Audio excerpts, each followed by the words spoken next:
Assalamualaikum warahmatullahi wabarakatuh. Alhamdulillahi rabbil alamin. Wa sallallahu ala sayyidina Muhammad wa ala alihi wa sahbihi ajma'in. Amma ba'd. Al-Fatihah. A'udzu billahi minasyaitonir rajim. Bismillahirrahmanirrahim. Alhamdulillahi rabbil alamin. Ar-Rahmanir Rahim. Maliki yaumiddin. Iyyaka na'budu wa iyyaka nasta'in. Ihdinas siratal mustaqim.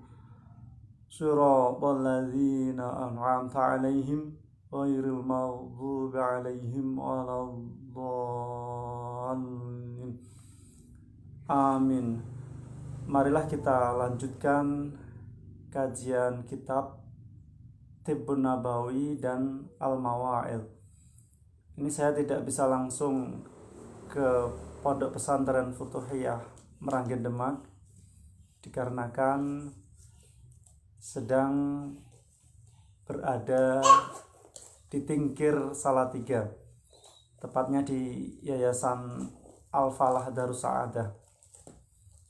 Ada yang mengatakan Pondok Mertua Indah. Kita akan kaji tentang At-Tibb An-Nabawi. Jadi begitu pentingnya kesehatan sehingga banyak para ulama menyusun kitab tentang kesehatan. Jadi hampir-hampir separuh kehidupan ini tergantung dengan kesehatan. Karena kalau tidak sehat, apa-apa tidak bisa nikmat. Dan kalau orang sehat, apapun dapat dikerjakan dengan sangat mudah, sangat ringan, dan tidak ada kendala. Bayangkan kalau sakit, jadi semuanya terhambat, di kekuatan fisik melemah, kemudian secara kejiwaan juga ikut melemah pula. Dan kita lanjutkan. Kalau kemarin masih mengenai hijamah atau bekam ala Rasulullah, karena bekam itu sudah ada sejak bahkan zaman Fir'aun, zaman para umat terdahulu. Kita lanjutkan halaman 46.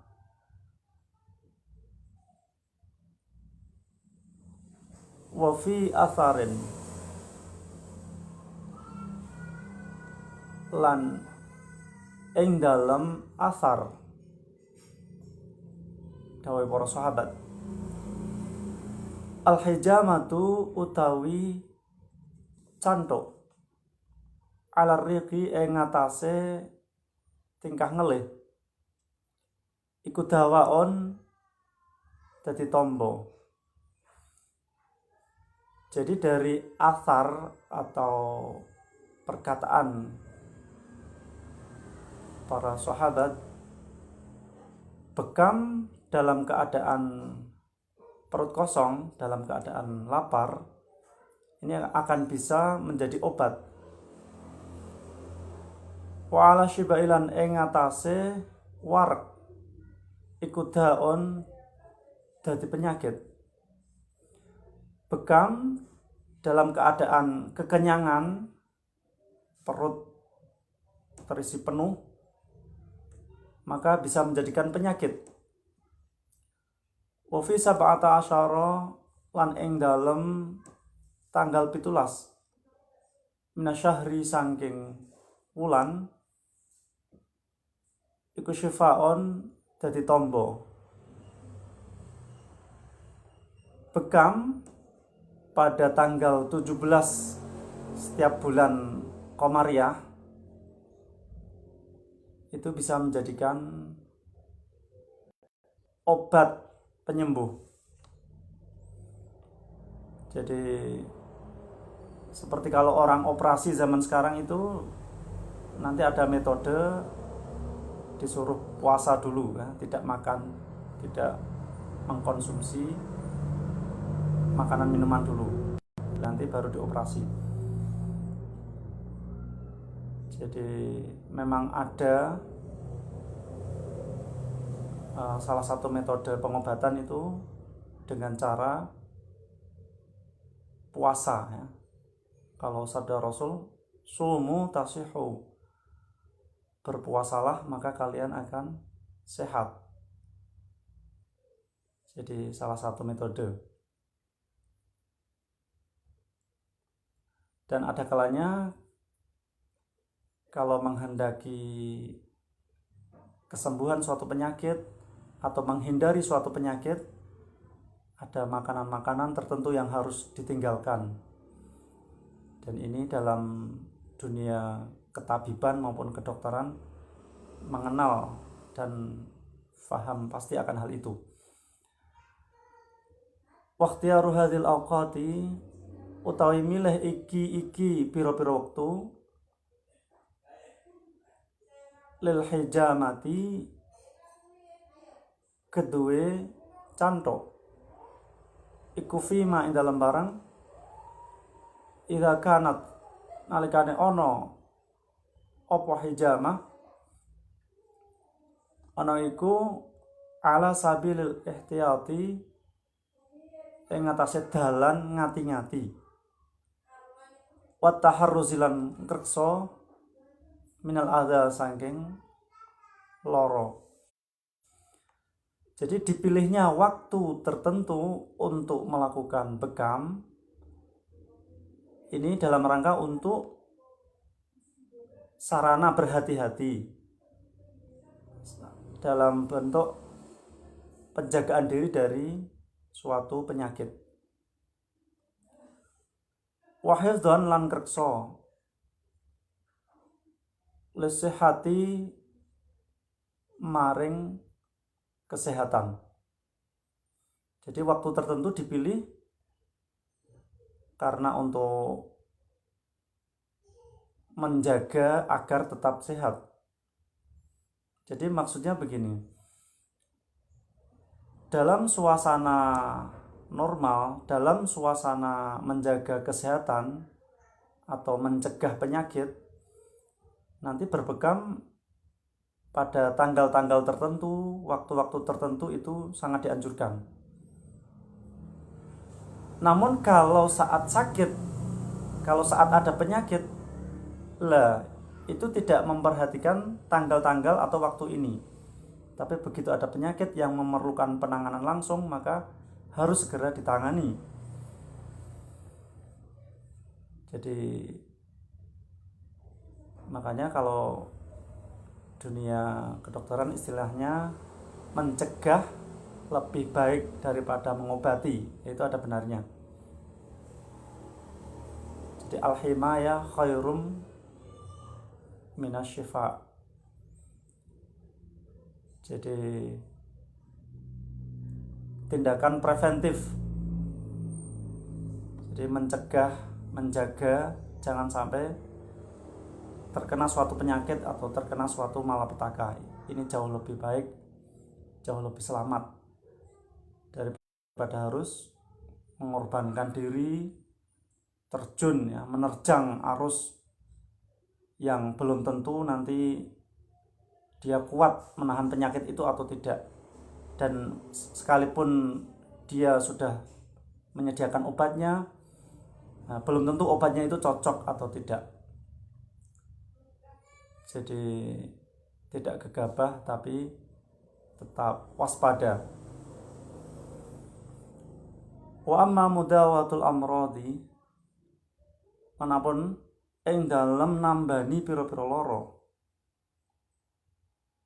fahaitsu mawujida, maka dalam sekirane ditemu opal ihtiyaju butuh, ilaiha maring hijamah wajaba mongko wajib apa istimaluha nggunakake hijamah. Jadi manakala ada penyakit yang harus segera ditangani,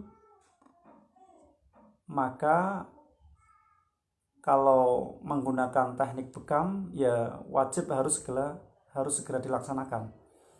Jadi tidak pandang kapan waktu yang tepat, tidak harus menunggu tanggal-tanggal yang dianjurkan karena sifatnya darurat, emergensi.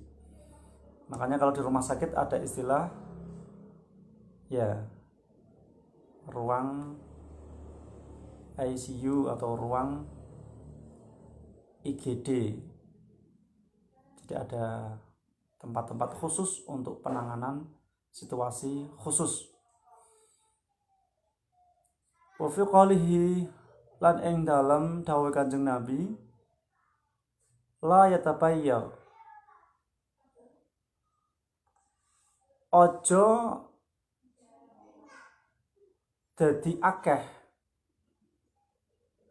atau ojo ngubah-ngubahake piahatikum kelawan salah suci sira kabeh apa adamu getih fabtula mongko dadi sebabe mateni apa yatabayya hu ing ahad.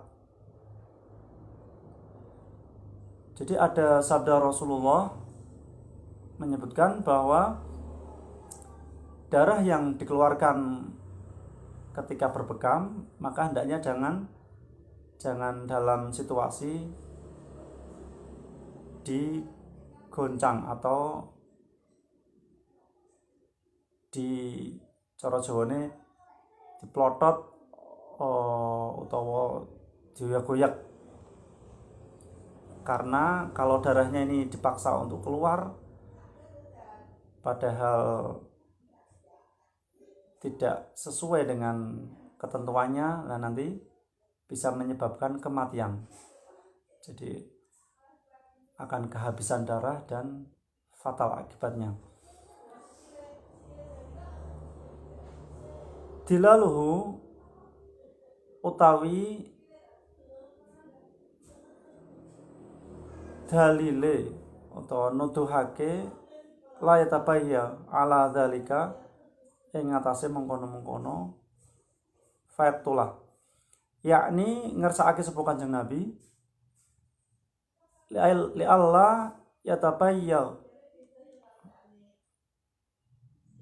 supaya yen toh ora dadi ngubah-ngubahake apa dam fa khudzifa mongko dibuang apa harful jarri huruf jar ma'a anna sartane lafal anna tsumma khudifat nuli dibuang apa anna lafal anna.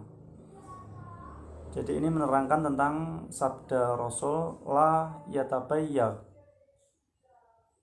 Jadi maksudnya li Allah yatabayya. Di situ ada pembuangan huruf jar. Kemudian ada pembuangan lagi anna. Wat tabayyuhu utai lafal at-tabayyu iku al-haiju ngubah-ngubah matune getih. Wa utawi tabayyu, wa utawi tabayyu iku maqlubul baghi sebalike lacut. Wa utawi tabayyu iku bi maknahu kelawan maknane baghi. Fa innahu mongko sak temene tabayyu iku baghyud dami lacute getih wa haijanuhu lan ubah-ubahe dam. Jadi lafal tabayyu ini bisa diartikan darah yang keluar secara frontal ya, memancar dengan ada usaha untuk pengeluaran yang memaksakan. Waqad taqaddama lan teman-teman dadi dhisik apa annal imam masak temene imam Ahmad ya Imam Ahmad iku kana ana sapa imam iku yahtajimu cantuk sapa imam ayya waqtin ing dalem endine wektu ihtaja kang butuh sapa imam nasyahri sangking wulan. Jadi telah dikemukakan sebelumnya bahwa Imam Ahmad bin Hambal beliau berbekam pada waktu manapun ia menghendaki dalam setiap bulannya. Jadi menurut Imam Ahmad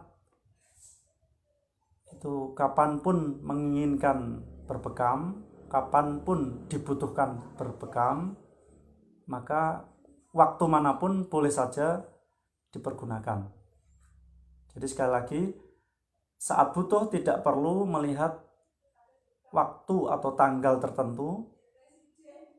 Jadi kalau saat membutuhkan langsung saja dieksekusi. Jadi kalau bekam melihat waktu-waktu tertentu itu dalam kondisi normal, dalam kondisi sehat, menjaga kesehatannya atau mencegah penyakit. Kita lanjutkan kitab Al-Mawa'il. Ini hampir-hampir khatam. Jadi sebentar lagi bulan Rajab kita tinggalkan dan memasuki bulan Sya'ban dan berlanjut bulan Ramadan. Allahumma barik lana fi Rajab wa Sya'bana wa ballighna Ramadan. Jadi Rajab bulannya Allah, Sya'ban bulannya Nabi Muhammad, Ramadan bulannya umat Muhammad. Kalau Rajab itu menanam, Sya'ban menyirami, Ramadan memanen.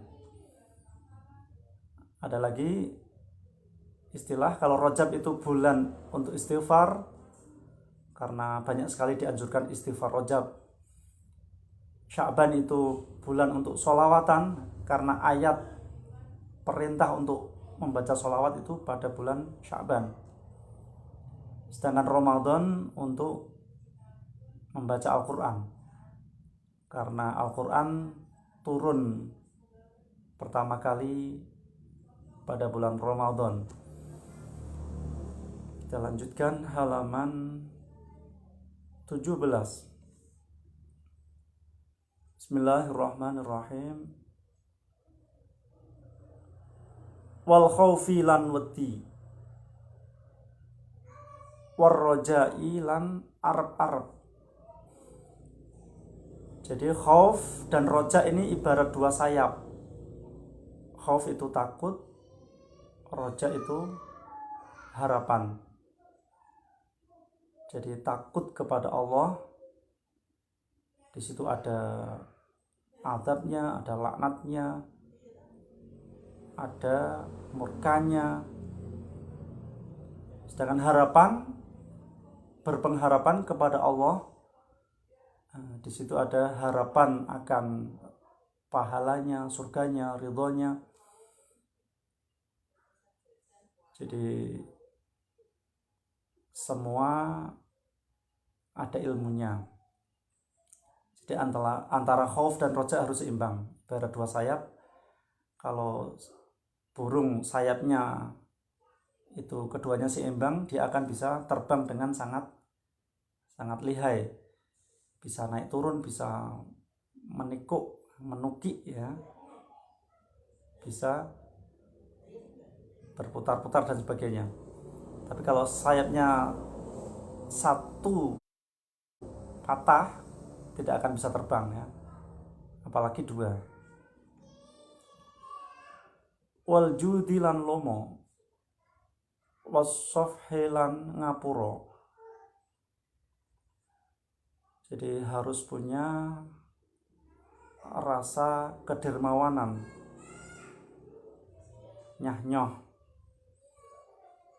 Jadi suka memberi, suka berbagi. Karena manakala kita membahagiakan orang lain, kita juga pasti akan berbahagia. Jadi kalau harta yang kita berikan itu pasti akan diganti oleh Allah. Harta yang kita berikan ketika di dunia itulah yang menjadi harta kita di akhirat kelak. Tapi harta yang kita simpan rapat di dunia nanti akan kita tinggalkan di dunia. Nanti tidak menjadi harta kita di akhirat. Kemudian as-safi, jadi mau memberi ampunan, memberi maaf. Jadi berlapang dada.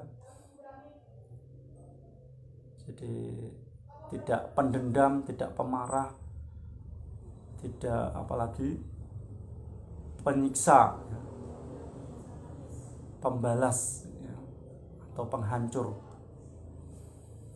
Wal mawaddati lan asih-asihan. Wal ghirati lan cemburu. Jadi mawaddah itu kasih sayang. Jadi hendaknya manusia dalam hatinya selalu terpupuk kasih sayangnya. Jadi kasih sayang kepada siapapun, kepada apapun. Jadi kalau kita sayang kepada makhluk yang ada di bumi, maka yang ada di langit akan sayang kepada kita, Allah dan para malaikat. Jadi yang sayang akan disayang. Dan ghirah ini cemburu. Cemburu itu maksudnya kalau kalangan manusia ya tidak rela. Misalnya ada anak istrinya diganggu lelaki lain ya, atau anak istrinya dijadikan komoditas secara massal ya. Jadi kita tidak rela, kita cemburu. Itu baik. Kalau Allah itu cemburunya jika ada hal yang diharamkan kemudian diterjang. Jika ada larangan justru malah dilakukan dengan senang hati. Lah itu Allah cemburu. Allah tidak rela dengan semua itu. Wal muasati lan gawe jembar. Wal mudarati lan ngalusi wong liya. Jadi muasah itu membuat orang lain biar leluasa, biar orang lain itu ya tidak canggung ya, tidak malu. Jadi memberi kebebasan kepada orang lain ya, memberi toleransi kepada orang lain. Jadi istilahnya tidak usahlah ya mencampuri urusan orang lain, tidak usah mengganggu orang lain apalagi. Kemudian mudarah ngalusi wong liya. Jadi beramah tamah kepada orang lain, berlemah lembut kepada orang lain. Jadi watak manusia itu suka kalau diberi kebaikan, sebaiknya akan benci kalau diberi keburukan. Ya bisa kita ukur, kita memperlakukan orang lain seperti kita memperlakukan diri sendiri. Jadi bahkan sesuatu yang kira-kira kalau ditimpakan kepada diri sendiri kita nggak suka ya jangan sampai kita timpakan kepada orang lain. Sebaliknya sesuatu yang kalau kita suka, kita menerima, lah itu kita juga bisa memberikan ke orang lain agar orang itu juga suka.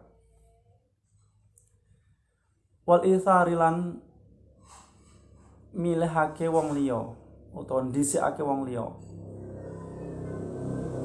wan nasihati lan ngarepake bagus. Di ithar ini mengalah, jadi mendahulukan orang lain sementara kita mengalah. Nah, ini baik kalau dalam urusan duniawi. Jadi misalnya ada makanan, ya udah kita mengalah orang lain dulu misalnya. Nah, kalau Rasul itu punya 2 siwak, yang satu lurus, yang satu bengkok.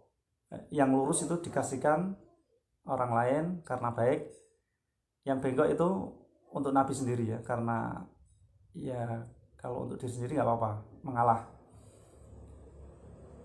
Seperti kalau ada orang menggelarkan sajadah, itu seandainya di sampingnya nggak bawa sajadah, itu biasanya kan sajadah yang bagian atas kita kasihkan ke teman ya. Nah, sajadah yang bagian bawah kita pakai. Nah, coba kalau dibalik nanti bisa tersinggung orangnya ya. Bagian kaki ditaruh di kepala dia ya. Nah, itu bisa marah-marah ya. Bisa sakit hati bahkan. Kemudian an-nasihah. Nasihah itu menasihati, maksudnya mengharapkan orang lain menjadi baik. Jadi bagaimana supaya orang ini berubah menjadi baik, meninggalkan keburukannya. Wal iffati lan kerso.